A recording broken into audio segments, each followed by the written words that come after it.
প্রতি বছর ৩রা জুলাই আন্তর্জাতিক প্লাস্টিক ব্যাগ মুক্ত দিবস পালিত হয়। দিনটি প্লাস্টিক দূষণের প্রতি শূন্য সহনশীলতার দৃষ্টিভঙ্গি এবং প্লাস্টিক বর্জ্য পুনর্ব্যবহার এবং কম্পোস্টিংয়ের গুরুত্ব প্রচারের জন্য উৎসর্গীকৃত।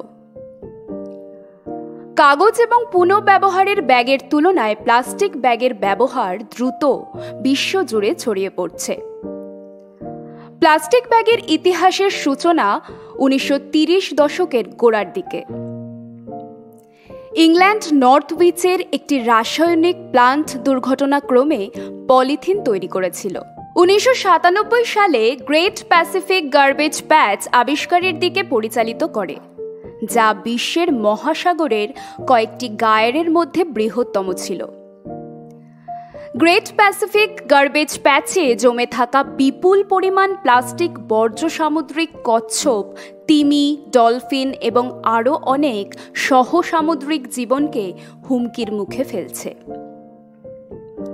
প্লাস্টিক ব্যাগগুলি আমাদের দৈনন্দিন জীবনে জড়িত থাকলেও বা সুবিধাজনক হলেও এটি পরিবেশ দূষণের একটি প্রধান উৎস হয়ে উঠছে। তাই সমাজের দূষণ বাঁচাতে আসুন আমরা একসাথে গড়ে তুলি প্লাস্টিক মুক্ত পরিবেশ। সঙ্গে থাকবে রেডিও ভেনম। জেগে ওঠো কলকাতা।